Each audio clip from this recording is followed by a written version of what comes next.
What is up, everybody? In this video I'm going to be giving you my #1 daily trainer of 2021. What is up, everybody, and welcome back to 40 Runs. How are we doing, people? Let me know in the comments, and while you're down there, give me your #1 daily trainer. Now, it doesn't have to be from 2021. We're going to be talking about shoes that come from 2021 and maybe a little bit from 2020, but I want to know what your #1 daily trainer is. Let me know in the comments and I'll drop into those comments when this video comes out. Right, so I've got some absolute belters for you today, and I'm going to be picking at the end of the video my #1 daily trainer of 2021, and it may surprise some of you. So let's get stuck in. Okay guys, now this is how it's going to work. I'm going to go through the different shoes that I think are potential winners of 2021, the shoes that I think are worth a look. I'm not going to go too deep into the stats and the features. I've done videos on most of these shoes, if not all of them, and I'll put something up on each of the shoes as we go through it. I'm going to talk briefly about each one, why I like them, maybe what I don't like about them, all that sort of stuff, and hopefully it will help you make up a decision for yourself. And then when we get to the end of the video, like I said at the start, I'm going to be giving you my #1 daily trainer of 2021, because you guys keep asking me, thank you very much to all those people who keep asking me what is the best trainer or daily trainer at the moment. So hopefully this video answers that. Right, so without further ado, let's get into the first shoe, which I think is one of the best daily trainers of 2021. Okay, so what makes a good daily trainer? So price, I think, makes a good daily trainer. Versatility makes a good daily trainer. And does it make you feel awesome? Because all shoes should make you feel awesome. What's the point in having them? And one of the best shoes so far of 2021 that does that is the Hoka Mach 4. So the Mach 4 came out, and apart from having the longest shoelaces out of all the daily trainers out there, I have absolutely loved this shoe. It's fun, it's fast, it's lightweight, and it's affordable to a degree. £120, I think. Be up here somewhere how much it is, but I just absolutely love it. I love the one-piece mesh upper. I really dig the Profly midsole. It's soft to a degree, but it's nice and wide. There's a stable platform, which works for me. If you're new to the channel, I tend to lazy pronate. One of the downsides of the shoes is the wear and tear.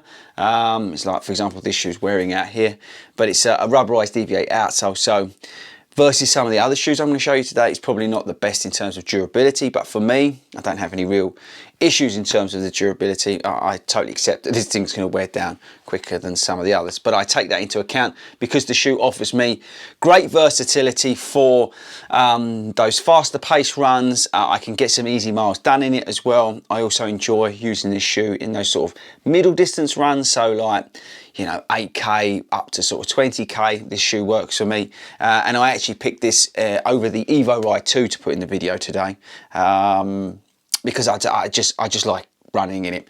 There are a couple of questions in terms of fit. It's not the widest shoe in the world. It does fit true to size for me, which is UK 9.5, and all these shoes, by the way, are a UK 9.5. But it does come up a little bit narrow across here, but it does sort of flex to your fit because of the upper. There's plenty of room in there. The fit in terms of lacing and lockdown is great, no heel slippage, but overall the shoe just performs exceptionally well and is one of my top picks of 2021. Right, so next up to make the list is the brand new Nike Pegasus 38. May surprise some of you, may not surprise some of you. This new version of the ever popular Pegasus line has come out. It's £105, I think. Again, I'll put it up on the screen. It's not the lightest shoe. It's not the most breathable shoe, but what they've done is they've created a sort of better version of the 37, in my opinion. You've got a softer feeling React foam, I believe, versus its predecessor, and put it all together with a very comfortable upper and heel counter with a beast of an outsole. It's almost got like lugs on it. I think, again, the Nike Pegasus is one of the top sort of versatile daily trainers out there. There are better shoes, and we'll go through them as we go through the video. For example, because we've done the Mach 4, I think the Mach 4 is a better shoe than this. It's just lighter, faster, and there's more to it. But the Pegasus 38, if you're a real big Nike fan, you will like the Pegasus 38. It's been going for years, and it was the king of the daily trainers, but it lost its way. And I do think, I said it in the video of this shoe, I think Nike really need to up their game in terms of daily trainers. If you look at some of the shoes we can talk about today, they're absolutely killing it, because they're just coming with different cool ways of sort of giving us new tricks and treats for daily trainers. And this is a little bit, I don't know, a little bit 3 or 4 years old, but there's nothing wrong with it. It's got a very thick upper, which is warm, but the reason I put it on the list is because it is a very good daily trainer. There's nothing wrong with it. If you're a big Nike fan, then you're going to love the 38. Next up is the ASICS Gel Nimbus Light 2. This is a big favourite of mine. The reasons I really like this shoe is the stable platform I get from it. Look at the width of that shoe. It's got a flight foam midsole combined with some gel in there, so it's soft and what's the best way? It's like padding under your feet. That's hopefully the best way to describe it. There's enough sort of foam around the heel carried over from the sort of original Gel Nimbus line that it's comfortable, but it's not overkill like the Gel Nimbus line of shoes, which is still a good daily trainer if you're like a more traditional. But the Light 2, it just, I don't know, there's something about it. I really enjoy running in this shoe for my easy miles, those sort of everyday miles. Nothing outrageous in terms of distance, you know, 3, 4, 5, 6 miles is its sweet spot for me. It's just the width, the breathability, but overall the stable, sort of, yeah, padded platform that it gives me. And I really do like this shoe a lot. And if you're new to the channel, I'm always, if I could speak English, it'd be awesome, wouldn't it? I'm always recommending this shoe to you guys who like hit me up on Instagram and stuff. It is a shoe that doesn't get enough, I don't think, sort of kudos for what it offers, which is that stable platform, which is that comfortable ride. It's got a great outsole with the AHA Plus, so it's very durable, as you can see, where I've been running it down the rivers and stuff like that. Yeah, it just does everything you want from a daily trainer. So we're going to stick with ASICS, and it wouldn't be a 40 runs video without the ASICS Glide Ride. This is the Glide Ride 2. Now, this could cause a few arguments, because you could say this is not really a daily trainer. I've said in the videos I've done about it, this is more of a long run shoe for and sort of those easy pace runs. But I think this, for you sort of heavier runners out there, is an awesome daily trainer, and that's why I wanted to include it. We know about well, hopefully you do, about the guide toe technology in the shoe, which offers a great heel to toe transition, but it also reduces ankle movements, so saving energy. It's all about that, the guide toe technology.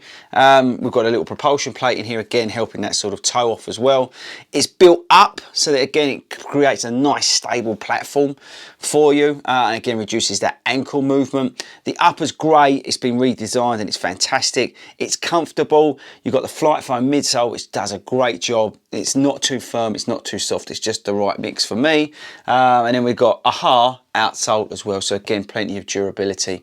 And that's the thing with ASICS shoes, they're very durable shoes on the outsole. It's comfortable enough for those longer miles, but also for your daily miles as well. So this is sort of sneaked in, you expect it to sneak in, but I think really I'm sort of looking at you guys who are maybe that little bit bigger and need something maybe with a little bit more support, a little bit more stability. That's why the Glide Ride 2's here. Next up is the Rebel 2, one of the hottest shoes of 2021. This sort of naughty schoolboy, I've called it before in some of the videos. It's so much fun. This is a fun daily trainer, people. We've got the Fuelcell midsole, which is responsive, poppy, and yeah, it just makes you feel awesome. Tick the box in terms of making you feel awesome. We've got great outsole with the Endurance from New Balance.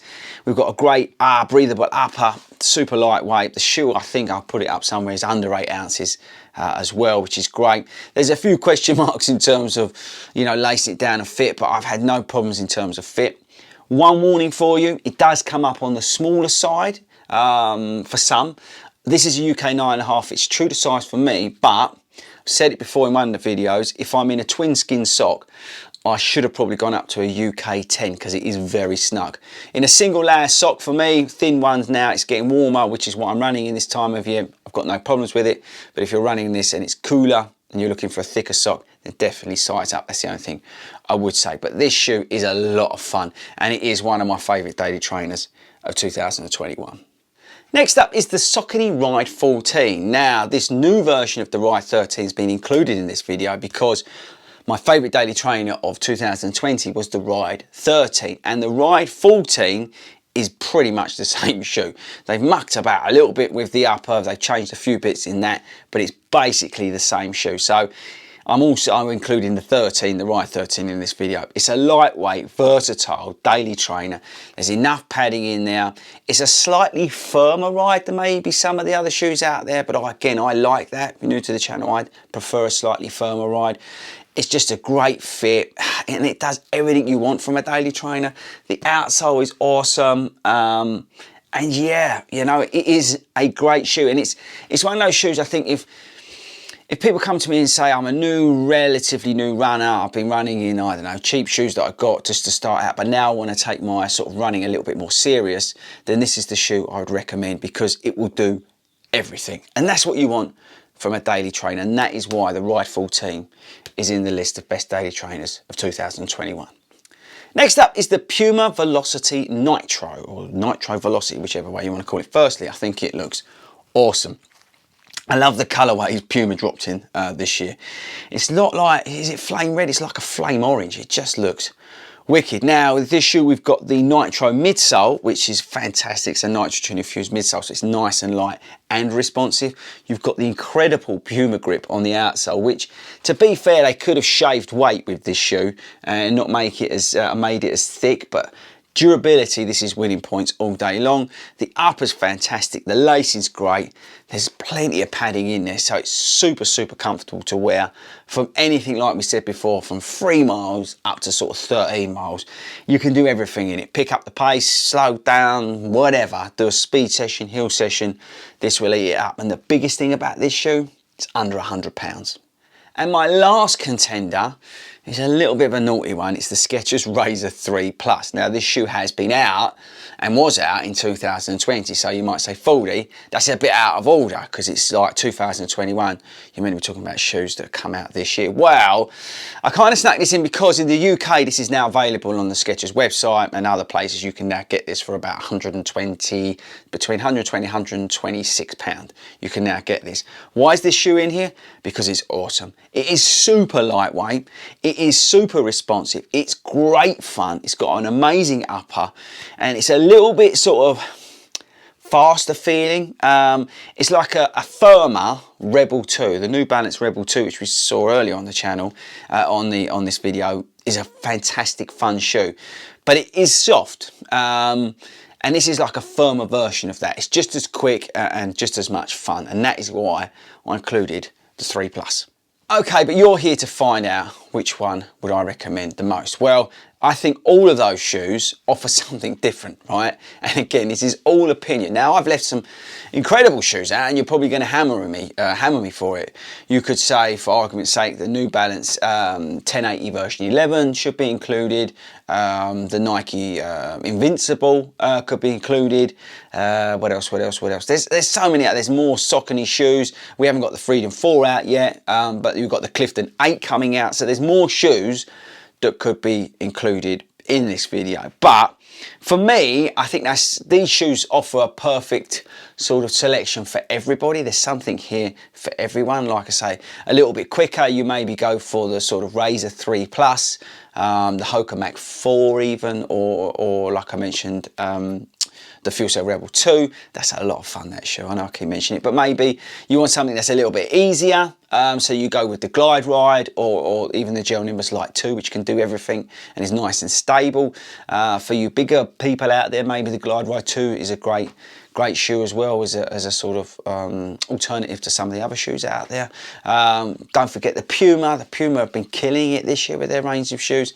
So I hope that I've sort of, in that list, got something for everybody, and that's what I wanted to kind of achieve today. So point out some of the shoes to you guys that maybe you're not necessarily thinking about. You know, you don't have to always go for your Nikes of this world. It's interesting that I've not included anything from Brooks. I don't think Brooks have done anything remarkable this year so far. The Glycerine 19 is a very good shoe, but it's just a continuation of what they've done. It's a great, well-cushioned shoe, but for me, the Glide Ride 2 wins in that sort of arena, whether if I want to go for easy miles. So that's why there's nothing really from Brooks. It'd be interesting to see what they do with the Hyperion Tempo, because if there's a Hyperion Tempo 2, I might have chucked that in, because that's a great shoe, but it was from last year. So, yeah, there's probably some other shoes that I've missed out. You'll probably let me know in the comments which other ones, and I'll be interested to know which ones. I should have put in the video as well, because there's some other cool brands out there. Don't forget Atreyu, for example. I'm just thinking, because we've got the artist there, but the Atreyu shoes, the base model is still awesome. But yeah, they're the sort of selection, but let's get into the winner. Okay, so this was a tough one, but I sort of narrowed it down to 3. And in sort of 3rd place, but they're all kind of equal, okay? But in 3rd place was the ASICS Gel Nimbus Light 2.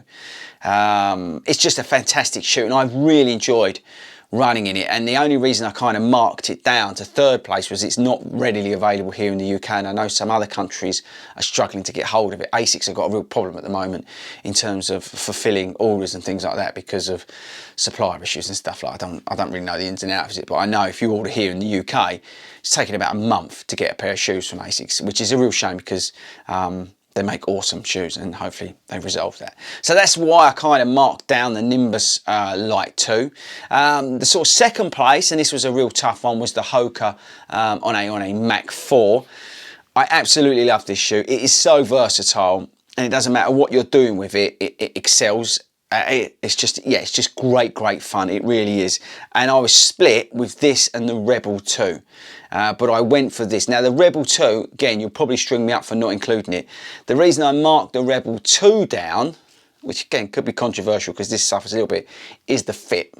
But once you get the fit right, it is nailed on, a brilliant shoe. And that's the only reason why I didn't include it. But it is a really fun shoe, the Rebel 2. So again, bit unfair not to include it in the top 3, because it kind of is. So it's like 3A or maybe 2A. I don't know. I kind of lost my way. But anyway, I went for the Mach 4 instead over the Rebel 2. But the Rebel 2 is still a good shoe.